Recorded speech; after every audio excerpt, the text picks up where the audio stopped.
We know Kirby as the innocent, cheerful, and loving pink hero. But few know the other side.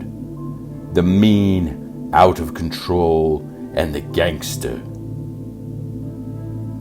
In 1992, Po was the main character in the Dreamland video game. But after a brief promo tour in the United States, Po's name was changed to Kirby, using the name of his lawyer and friend, John Kirby. Once back in Japan, production on Dreamland wrapped up. Kirby, still referred to as Po in parts of Japan, began the full promotional tour for Dreamland. This prompted another change. Kirby's color went from white to pink, and Kirby's popularity increased. Kirby began to indulge in the celebrity lifestyle, late-night club appearances, consuming huge amounts of substances. Yet Kirby made his appearances and kept up with his deadlines. Kirby made it back to the United States in the summer of 1993. That's when Kirby met Tupac Shakur.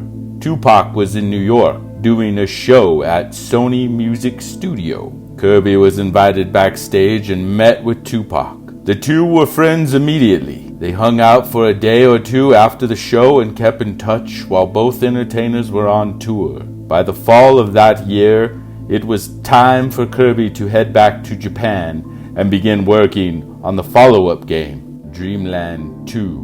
But the circus lifestyle was too addicting, and Kirby was on a steady diet of partying. As early production began, Kirby was visibly having trouble, showing up late, arguing about the story. Finally, John Kirby stepped in and helped Kirby get on track. Kirby began having trouble again. This time, the fatigue was catching up with him. At one point, Nintendo Studios had to bring in Makiko Omoto to do Kirby's voice and dub it over Kirby's scene. Rick the Hamster, Kirby's co-star in Dreamland 2, he gave Kirby some go-go pills. Just a little something. This turned out to be what Kirby needed. Dreamland 2 was completed by the end of 1994. By the spring, Kirby was ready to go on tour for Dreamland 2. He would again find his way back to the US.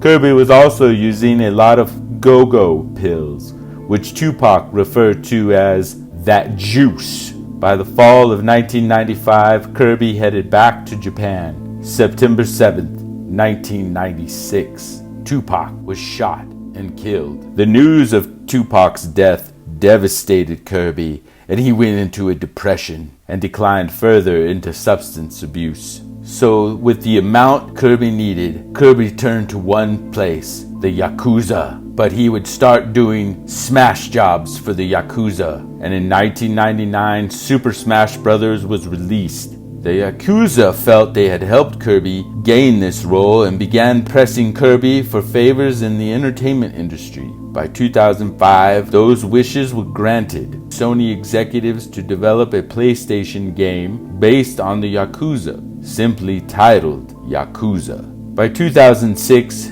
Kirby was in a complete disaster. One such instance was at the Viper Room. Crash Bandicoot was celebrating the release of his game Boom Bang. There was a brawl and Kirby and Crash didn't speak for years afterwards. As the years went on, Kirby did a few more games here and there. He was involved in relationships with Japanese pop stars. He was reportedly the father of Azumi Hamasaki's child, but those rumors were denied by both parties. He also tried and failed rehab. Then, in 2014, he did manage to get clean and even worked at a Starbucks in Tokyo. Kirby ended up with a huge comeback in 2018 with the return to Super Smash Bros. Currently, Kirby is still substance-free and owns a small farm in Japan, as well as a house in San Diego.